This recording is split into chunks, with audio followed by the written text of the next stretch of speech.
China's volatile border with Myanmar is once again making headlines, for all the wrong reasons. In the past few weeks, fighting between Myanmar's army and the Kachin Independence Army has reportedly claimed dozens of lives and spilled over into China. The Chinese Foreign Ministry called for an immediate stop to fighting on both sides after a shell landed inside China. China's economic interests in Myanmar are many, and its border towns a vital artery for trade, both legal and illegal. Here in the border town of Ruli, in Yunnan province, Myanmar is across the river. On the Chinese side, luxury residential developments and golf courses are springing up next to sleepy old Buddhist temples. Today, this once seedy border town, better known for the smuggling of drugs and people, is trying to recast itself as China's jade capital. Blacked out SUVs roam pockmarked roads as groups of hopeful traders from Myanmar hang on street corners. Some Chinese traders refer to the days when Myanmar was an international pariah state with near nostalgia. 再加上这2年缅甸政府控制的这个玉石以后，他不让乱开采。原来可能我是中国商人，我有钱的话，我去买一座山，玉石山，然后我就可以开采。现在不行。Small-time Chinese entrepreneurs and large state-owned companies with connections in Myanmar have for decades grown rich extracting and exporting natural resources. Ruli's jade markets are crammed with merchants trying to sell their rough, unpolished lumps of raw jade. As buyers inspect merchandise, others catch up with the latest news from across the border. Talk of the market centres on the effect the mining ban will have on jade prices. Chinese economic interests are not confined to jade and stretch far into Myanmar.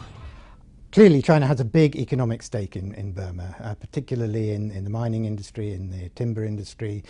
They also have this long pipeline that from a Burmese port up to the Chinese province of Yunnan. China has real strong economic interest, and if you go to Burma, I'm sure you would see lots of Chinese around the place. I mean, it's not just the big state companies, it's also the smaller companies dealing in sort of everyday goods in Burma. So there's a big Chinese presence. A few miles out of Ruli, snaking its way along the border, is Sinopec's new oil and gas pipeline. The giant pipeline, when completed, will provide an alternative route to import natural gas and oil into China from the Bay of Bengal. The ambitious engineering project stands as a symbol to the role Beijing wants Myanmar to play on its doorstep. 缅甸会逐步的要调整它的外交政策，就是改变以前单方面的向中国紧密靠拢的这种政策，而逐渐的来向另一个方向，就是向西方国家来把它的外交中心转移。但是无论怎么转移，它对跟中国这种友好关系的这个大的基调，它不会有根本性的颠覆，这是应该是比较强调的一点。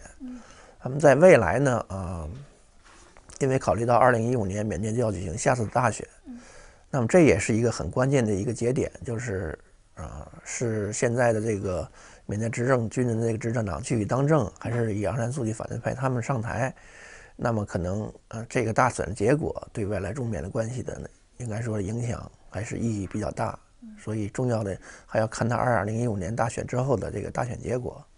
China's relationship with Myanmar remains fraught with difficulties. Just last year, riots at a copper mine run by Myanmar's military and a Chinese weapons maker once again raised questions of the practices employed by some Chinese companies.